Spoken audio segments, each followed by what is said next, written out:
गिबि गिबियावनो बड'लेण्ड बुब्लि नायगिरि साफ्रोमनिसिमबो निकासि दख'रा दुलाराय बर' फरायसा आफादनि जानानै गाहाम हामलायनायखौ बावहरबाय।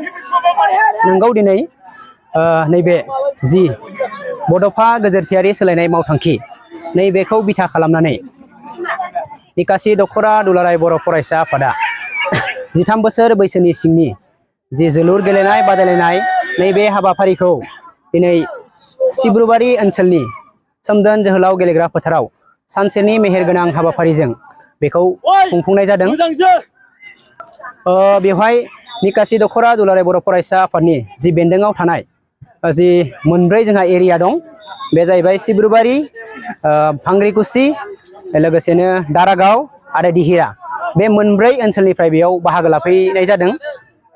औ नंगौ, दिनै मिरु दुलाराय बर' फरायसा आफाद लोगोसेनो बाक्सा जिल्ला दुलाराय बर' फरायसा आफादनि बिथोन बायदियै जि 13 बोसोर बैसोनि सिंनि हौवासाफोरनि गेलेनाय बादायलायनाय नैबे बादायलायनायनि गेजेरजों उन्दै उन्दै फंबाय बिनानावमोनहा जि देहायारि बिथिं लोगोसेनो गावसोरनि जि गेलेनाय बिथिं बेखौ जौगाहोनो थाखायनो फारफ्रोमबो बिथिंखौ नायनानै दुलाराय बर' फरायसा आफादा बायदि बिथिंजों बायदि खामानिखौ मावबोबाय थादों।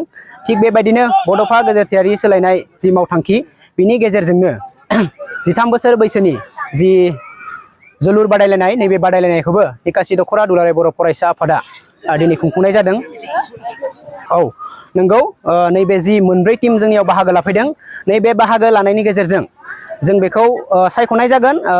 जाय फंबायमोनहा मोजाङै पार्टिसिपेट खालामदों बिथांमोनखौ जों सायख'नायनि गेजेरजों बेखौ जिल्ला लेभेलाव गेलेहोनाय जागोन आरो जिल्ला लेभेलाव जुदि देरहायोब्ला बिसोरखौ जों सेन्ट्रेल लेभेलावबो गेलेहोनाय जागोन।